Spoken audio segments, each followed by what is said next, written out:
اعوذ باللہ من الشیطان الرجیم بسم اللہ الرحمن الرحیم وَإِذْ قَتَلْتُمْ نَفْسًا فَادَّارَأْتُمْ فِيهَا وَاللَّهُ مُخْرِجٌ مَا كُنْتُمْ تَكْتُمُونَ فَقُلْنَا اضْرِبُوهُ بِبَعْضِهَا كَذَلِكَ يُحْيِي اللَّهُ الْمَوْتَى وَيُرِيكُمْ آيَاتِهِ لَعَلَّكُمْ تَعْقِلُونَ۔ سورہ بقرہ آیت نمبر 72 اور 73۔ اس سے پہلے رکوع کے اندر یہ واقعہ آپ حضرات کے سامنے گزرا کہ بنی اسرائیل میں بھتیجوں نے چاچا کا قتل کیا۔ بھتیجے غریب تھے اور چاچا مالدار تھا لیکن بے اولاد تھا، تو اس کے مال کو حاصل کرنے کے لیے اپنے چاچے کا قتل کر ڈالا اور پھر حضرت موسیٰ علیہ الصلوۃ والسلام کے پاس آئے اور عرض کیا کہ ہمارا ایک رشتہ دار قتل ہوا ہے اور قاتل نامعلوم ہے، لہذا آپ اس کا فیصلہ فرمائیں۔ تو اللہ تبارک و تعالی نے حضرت موسیٰ علیہ الصلوۃ والسلام کو بذریعہ وحی یہ حکم دیا کہ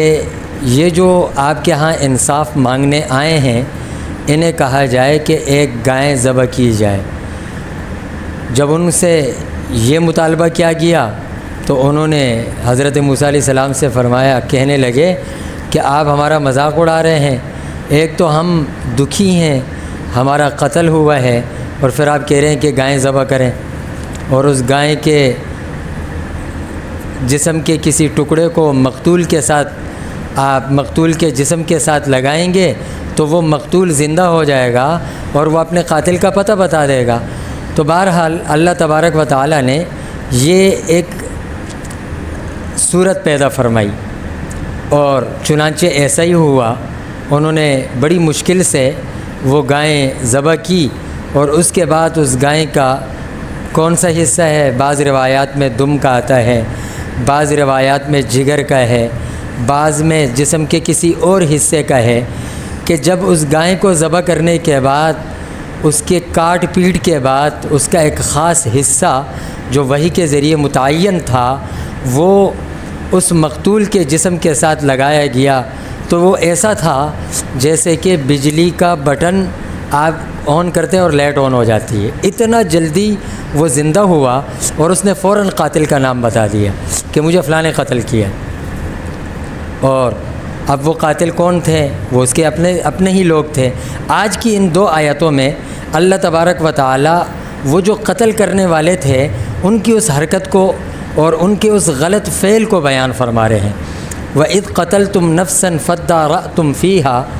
اور یاد کرو اس وقت کو کہ جب تم نے مار ڈالا ایک شخص کو، فَادَّارَأْتُمْ فِيهَا، پھر تم اس کو ایک دوسرے کے کھاتے میں ڈالنے لگے،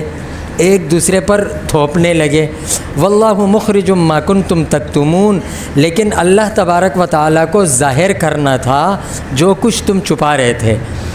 فَقُلْنَا، تو ہم نے حکم دیا کہ اضربوہ ببعضھا، اس مردے کے ساتھ اس گائے کے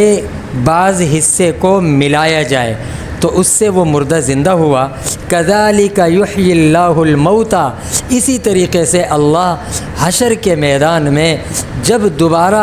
انسانوں سے حساب اور کتاب لیا جائے گا تو مردوں کو اسی طرح زندہ فرمائیں گے۔ وَیُریکُمْ آیاتِہ، اور اللہ تم کو اپنی نشانیاں دکھاتا ہے، اپنی قدرت کے نمونے دکھاتا ہے، لعلکم تعقلون، تاکہ تم غور کرو۔